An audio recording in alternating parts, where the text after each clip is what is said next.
This is an awesome math question for Math 141, Integral Calculus, Ed McGill, or any first year integral calculus course.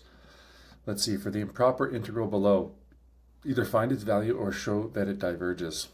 So this is a good exam question for a couple of reasons. First of all, it's testing improper integrals, which is a interesting topic.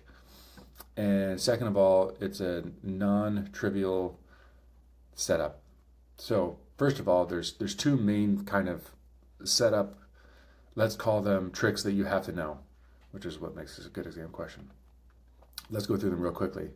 So we need to understand how indefinite limit is defined. When it's defined from 1 to infinity here, that's what makes it indefinite. You can't just integrate it like normal. It's not how that works. What we have to do is we have to substitute out one of the bounds that's causing a problem. It doesn't always have to be at infinity. There could be an improper integral over some other problem point.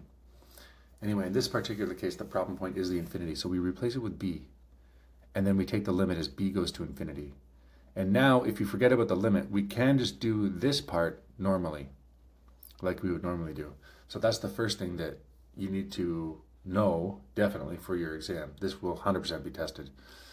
Next, find the indefinite integral. So now we're going to focus on just finding this part, just this integral. And we're left with this. And as we look at this, this should be sending off some alarm bells for integration by parts. This is kind of a classic example for integration by parts. Why? Because part of the integral, this x to the 5, would get easier as you take derivatives. And then this part here, sort of, but not really, will stay the same with integration if you just integrate it.